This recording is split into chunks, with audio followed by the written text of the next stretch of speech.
So the Bible offers guidance on all sorts of basic life principles, including money management and especially how Christians can plan appropriately for their financial future.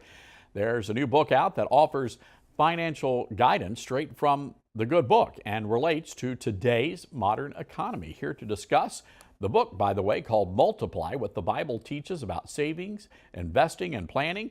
The author is financial planner Tim Rosen. Tim, welcome to Starnes Country. Thank you, Todd. It's an honor to be here. All right, so what does the Bible say about investing?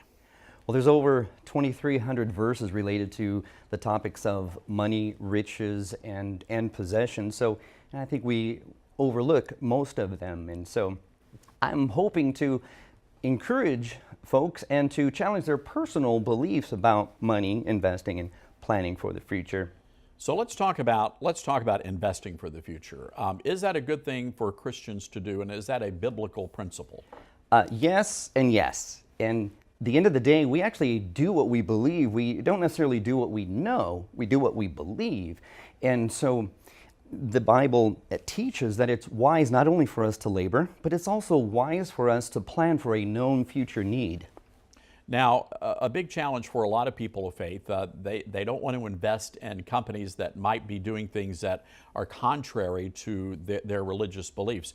Are there ways for people to invest where they don't necessarily have to, put money into those kinds of organizations? Absolutely. When the truth comes down to it, if you want to avoid supporting such immoral companies, don't bring your dollars to them. Don't buy alcohol, don't buy pornography, don't pay for abortions.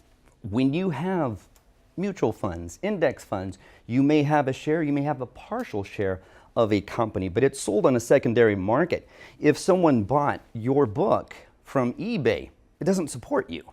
But if they bought the book right from you, you get a royalty that supports you. What is the general consensus among people of faith when it comes to ideas like saving? There are some people out there that say, well, we don't need to prepare for the future. We're just going to let God, take care of things. Todd, that's exactly why I wrote the book. Really, it started with a burden for pastors who are living their lives, giving their lives, serving the Lord, and not prepared for the future. And perhaps their mentors, meaning well, told them, look, just be faithful and God will take care of you. And that's partly true, but it does miss out on a lot of other principles. I mean, you think about some of the guys out there in the finance industry that are of the Christian faith, people like Dave Ramsey's of the world saying, cut up those credit cards and get yourself out of debt. What are some of the suggestions you have for folks out there? Well, of course, it's biblical to avoid debt. God doesn't want his children in bondage. It's not good for anybody. But it's balance, and it's about making saving and thinking of your future added to your priority list. We tend to think of today. There's plenty of things calling for our dollars today and pleasures for today, and I don't believe we plan enough for tomorrow, or we obligate God to just take care of us. But today's income should be no different in planning than tomorrow's income.